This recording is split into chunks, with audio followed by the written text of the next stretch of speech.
Tag-init pa at tumataas ang bill dahil sa mataas ding demand. Pinag-aaralan ng Energy Regulatory Commission na palawigin ang suspensyon sa paniningil ng Green Energy Auction Allowance. Tinarget naman sa anti-urban blight campaign ang mga sala sa labat na kawad na posibleng pagmula ng sunog. Maiunang balita si Bernadette Reyes.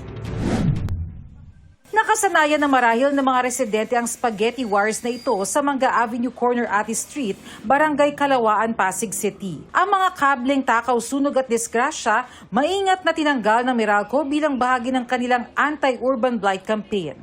We are really serious in enforcing what is needed to be enforced in order to put things in order.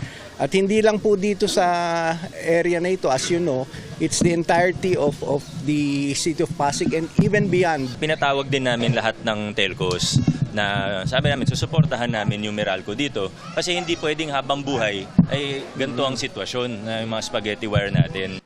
Gaya ng sala sa labat na kawad, kawing-kawing din ang problema ng taga Quezon City na si Rosemary. Dagdagan pa kung paano babayaran ang lumobong bill ngayong buwan. Ito lang month ng May, tumaas. Tumaas siya na more than 2,000. Siguro dahil sobrang init, Kaya, sabay-sabay ang gamit ng electric fan. ayon sa Energy Regulatory Commission o ERC, talagang tumataas ang bayarin kapag tag-init. That has always been the trend. Every time na may mga alerts, tumataas yung rates. But there are mitigating measures naman. There has always been an increase in electricity rates during summer months.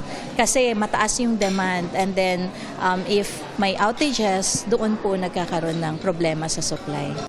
Pag-aaralan daw ng ERC kung kaya pang i-extend ang suspensyon sa paniningil ng Green Energy Auction Allowance o GEAAL na pondong ginagamit para sa pagdevelop ng renewable energy project sa bansa. Yung GEAAL o yung Green Energy Auction Allowance was suspended for the month of May. Kaya this month, meron kaming slight reduction of a little over 1 centavo per kilowatt hour. Na-announce na po namin, kung hindi ko nagkakamali, 1.5 centavos na reduction for the month of May.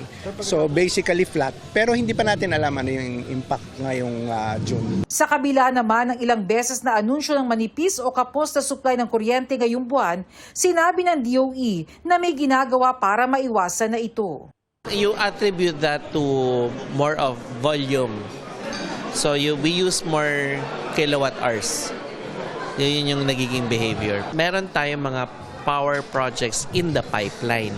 Aside from that, continuous yung repair ng mga generating facilities na nag-give in.